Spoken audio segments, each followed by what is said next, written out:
Alors, je suis retraité de la finance. J'ai intégré une association qui s'appelle Amadis.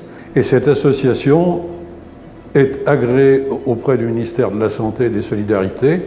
Et pour cet agrément, il faut présenter de nombreux représentants des usagers. Ce qui fait que désormais, je suis représentant des usagers dans 3 établissements du groupe Almaviva, ici même les Jardins de Brunoy, l'hôpital privé du Val d'Hyères et également la clinique de Villecresnes.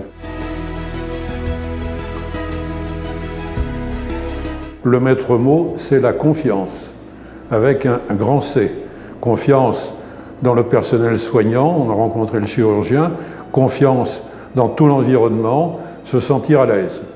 Voilà, ça doit être le maître mot à tous les niveaux de l'hospitalisation. Ça rejoint ce que je disais précédemment, ça met en confiance la personne. Le personnel soignant aussi, les infirmières qui ont un rôle très difficile, si elles se comportent naturellement, sont forcément bienveillantes.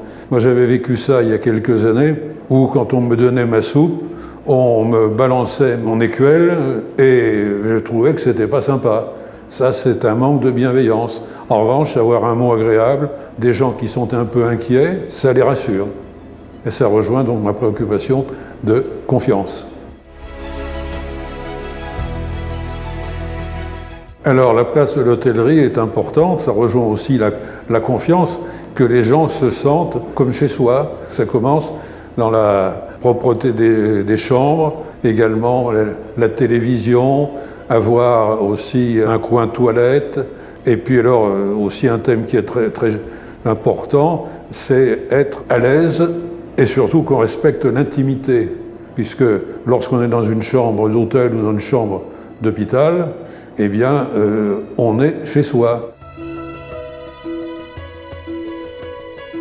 Première chose, on imagine mal dans les mois et les années à venir que les structures hospitalières n'offrent pas le Wi-Fi aux patients.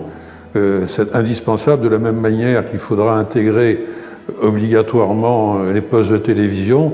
Sans supplément, ce sera dans le prix de la chambre.